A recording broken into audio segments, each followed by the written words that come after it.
Vozes da Saúde.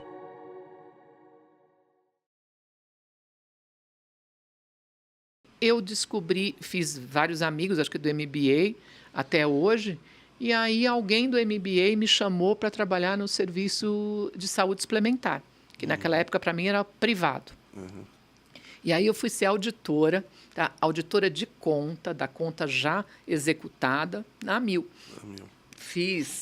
Aprendi um monte de coisa, né? Não tinha ideia do que era aquilo, me encantei, tá?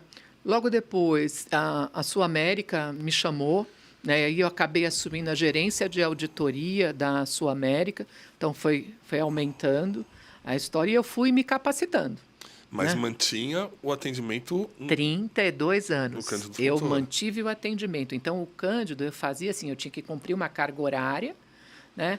E aí eu fazia, ou eu fazia noturno, né? Com rodízio no final de semana, até que nos últimos 5 anos eu trabalhava só aos finais de semana. Muito legal. Né? Por quê?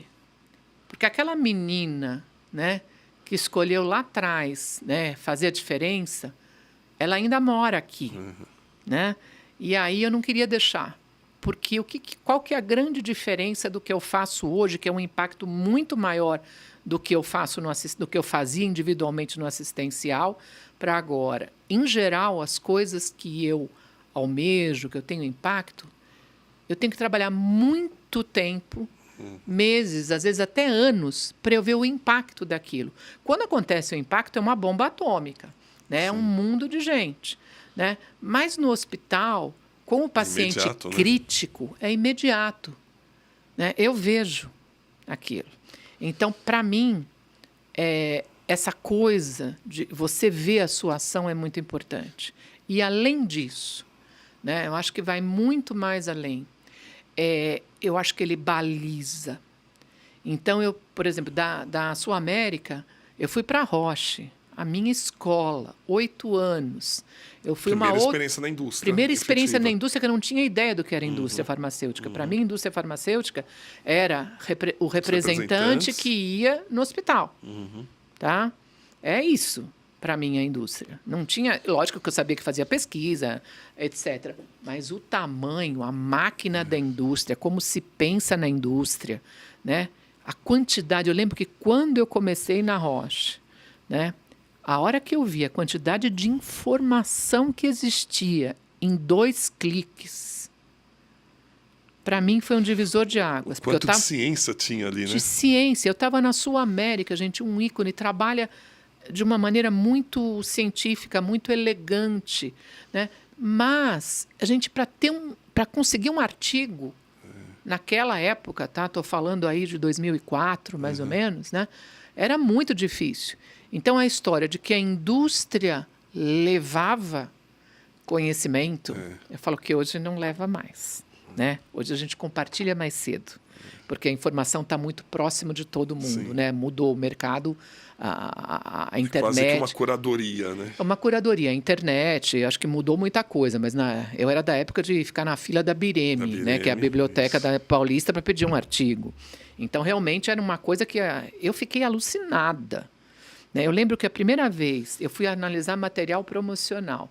A primeira vez que eu olhei o mecanismo de ação de um lançamento que a Roche ia fazer, de chorar. Eu falei, não estou acreditando que eu estou vendo isso.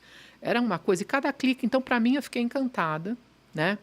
E aí, uma das pessoas do MBA, né, me convidou para um processo seletivo dentro da Roche mesmo, 1 ano mais ou menos depois. E aí eu fui fazer uma coisa, me falaram o seguinte, olha, é o contrário da auditoria, você vai estudar como médica, né? E, ao mesmo tempo, você vai pegar tudo isso de médica e vai transformar isso, né, para a gente falar com uma pessoa, para um grupo de pessoas que naquela época não era tão disponível para escutar como é hoje. Tinham muitas barreiras para serem quebradas. E aí eu falei, isso é legal. Porque acho que eu sempre tive a curiosidade, Papini, de procurar entender a dor do sapato do outro. E você tem 2 jeitos de fazer isso, né? Na teoria e na prática. Então, eu fui na prática. Então, assistência, hospital público, né? mantive assistência, comecei para a saúde suplementar, né? Então eu vi auditoria, tá certo? Depois da saúde suplementar fui para gestão, aí fui para a indústria farmacêutica, que é quem proporciona a tecnologia, né? E foi uma descoberta absurda para mim. E eu acho que ali eu pude entender qual é o impacto, tá, da gente olhar o todo e não um, né? Mas continuei cuidando do um, porque ver aquele imediatismo é uma coisa importante. Me aposentei com 32 anos. 32 anos. Sente falta ainda desse assistencial? Sinto.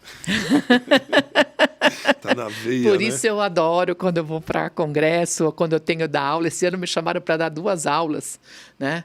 E aí estava junto com os clínicos, com otorrinos, com pneumos, né? E aí vou encontrando um ex-residente. Uma delícia.